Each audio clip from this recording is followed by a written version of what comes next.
নমস্কার বন্ধুরা, প্রিয়াঙ্কাস কিচেনে তোমাদের অনেক অনেক স্বাগত আর ওয়েলকাম। আজ আমি তোমাদের জন্য এক দারুণ রেসিপি নিয়ে এসেছি, স্বাদে গন্ধে এবং অতুলনীয় রেসিপি। রেসিপিটির নাম হলো ইলিশ মাছের পাতলা ঝোল। চলো বন্ধুরা, স্কিপ না করে দেখতে থাকো।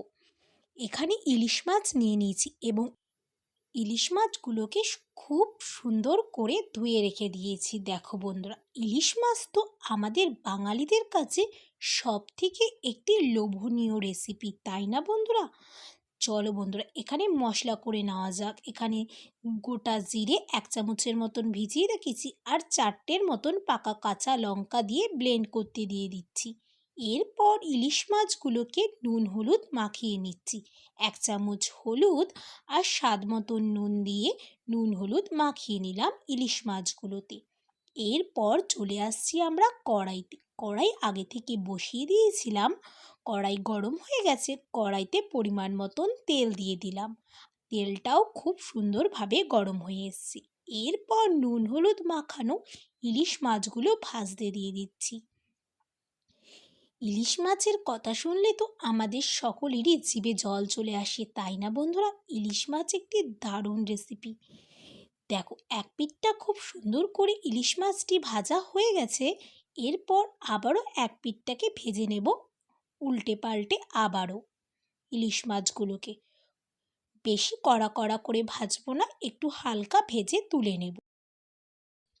খুব সুন্দর করে ভাজা হয়ে গেছে ইলিশ মাছগুলো। এরপর প্লেটে নামিয়ে নিচ্ছি ইলিশ মাছ ভাজাগুলো। এরপর চলে আসছি আমরা কড়াইতে। কড়াইতে ইলিশ মাছ ভাজার তেল ছিল, ওর মধ্যে দিয়ে দিচ্ছি 1/2 চামচের মতন কালো জিরে। কালো জিরে দিলে রেসিপিটির খুব সুন্দর একটি গন্ধ আসে। এরপর 1 চামচের মতন কাশ্মীরি লঙ্কা দিলাম আর দেব 1 চামচের মতন নুন তেলের মধ্যে দিয়ে দিলাম।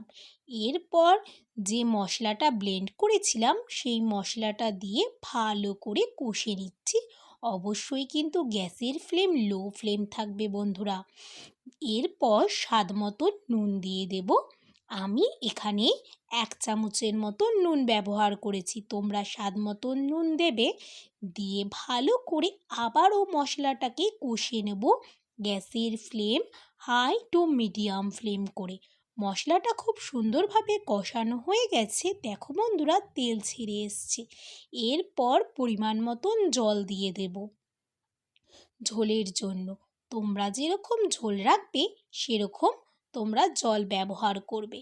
এখানে আমি 1/2 মগের মতন ঝোলের জলটা ব্যবহার করেছি। দিয়ে খুব সুন্দরভাবে নাড়িয়ে চাড়িয়ে ঝোলটাকে ফুটতে দিয়ে দেব। ঝোলটাও ফুটে এসছে, 2 থেকে 3 মিনিট পর ফিরে এসে দেখছি।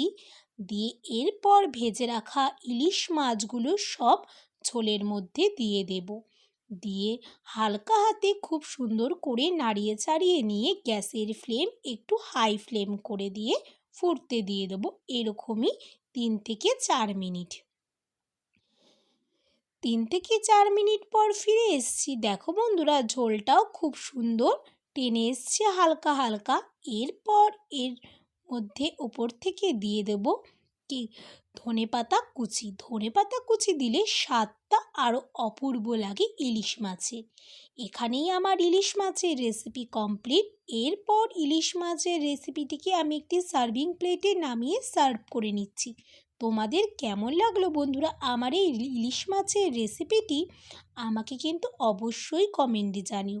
আর তোমরা কিন্তু এই রেসিপিটি বাড়িতে একবার ট্রাই করতে পারো।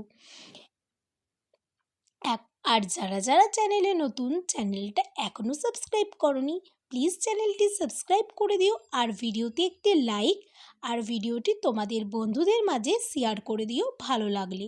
এখনকার মতন টাটা বন্ধুরা, দেখা হবে আবার নেক্সট ভিডিও।